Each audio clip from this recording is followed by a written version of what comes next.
किसान भाइयों नमस्कार। दोस्तों अब हमारी जो गेहूं की फसल है वो लगभग 90 दिन की हो चुकी है। 90 दिन मतलब दोस्तों अब हमारी जो गेहूं की फसल है वो मिल्किंग स्टेज पे है। आप मेरे हाथ में ये गेहूं का पौधा देख रहे होंगे। अब ये मिल्किंग स्टेज क्या होती है वो समझ लेते हैं। दोस्तों आपको कोई सी भी गेहूं की एक बाली लेना है और बाली में से इस टाइप से दाने निकाल कर देखना है और दानों को ये दोनों उंगलियों से आप दबाओगे तो आप देखोगे दूध टाइप का आपको निकलता हुआ दिखाई देगा। यदि दूध टाइप का आपको निकलता हुआ दिखाई दे रहा है तो आप तुरंत समझ जाइए कि हमारी जो गेहूं की फसल है वो मिल्किंग स्टेज पे है। अब मिल्किंग स्टेज पे आपको कौन कौन सी बातों का विशेष कर ध्यान रखना है और कौन कौन से खाद उर्वरक डालने हैं और कौन कौन से खाद उर्वरक आपको नहीं डालने हैं, ये सारी जानकारी आज की वीडियो में हम जानेंगे डिटेल में।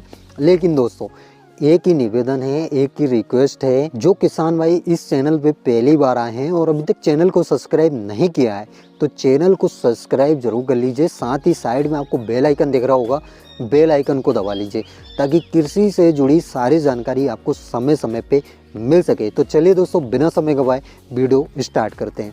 दोस्तों अभी तक हमने सारे खाद उर्वरक डाले हैं, मतलब पहले पानी में हमने खाद उर्वरक दिए हैं, दूसरे पानी पे हमने खाद उर्वरक दिए हैं, बुवाई करते समय हमने खाद उर्वरक दिए हैं और समय समय पे पानी भी हमने दिया है, मतलब जब पानी दिया जाता है तभी हमने पानी दिया है।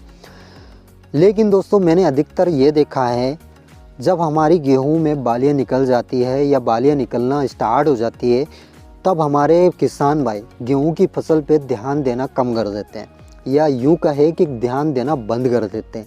लेकिन दोस्तों मैं आपको एक चीज़ बता दूं, गेहूं में यदि सबसे इम्पोर्टेंट स्टेज की यदि बात की जाए तो वो है मिल्किंग स्टेज। इस समय हमको बहुत कुछ ध्यान रखना है और इस स्टेज पे यदि ध्यान नहीं देते हैं उसका रिज़ल्ट हमको ये मिल सकता है कि हमारी जो गेहूं की फसल का उत्पादन है वो भी गिर सकता है या यूँ कहें कि हमारी गेहूं की फसल बर्बाद भी हो सकती है। अब वो क्यों हो सकती है वो भी हम जानेंगे। दोस्तों खाद और उर्वरक की यदि बात की जाए तो मिल्किंग स्टेज पे हमको नाइट्रोजन नहीं देना है। नाइट्रोजन क्यों नहीं देना है? क्योंकि अब हमारी गेहूं की फसल में ग्रोथ नहीं होगी, जितनी ग्रोथ होनी थी वो हो गई है।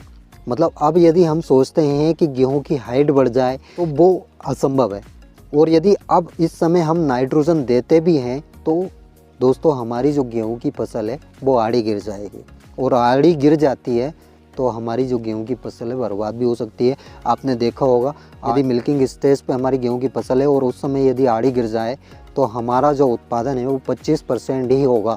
तो आपको इस बात का विशेष कर ध्यान रखना है इसमें और यूरिया का छिड़काव बिल्कुल भी नहीं करना है। तो अब हमको कौन से खाद और उर्वरक देने हैं जिससे हमारा गेहूं का उत्पादन बढ़ सके? दोस्तों गेहूं में उत्पादन बढ़ाने का जो काम करता है वो है फास्फोरस। मिल्किंग स्टेज पे हम फास्फोरस दे देते हैं तो हमारा जो गेहूं का उत्पादन है वो बढ़ सकता है। एक और है पोटेशियम।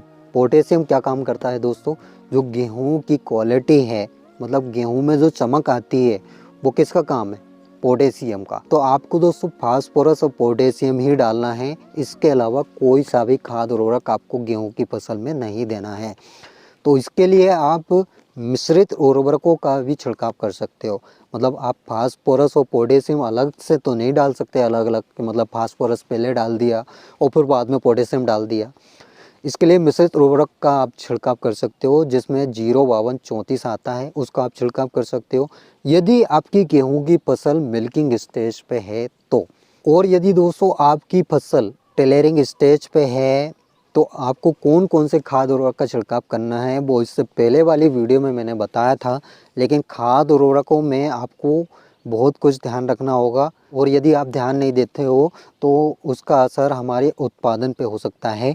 तो आई होप दोस्तों आपको मेरे द्वारा दी गई जानकारी समझ आई होगी और वीडियो भी पसंद आई होगी।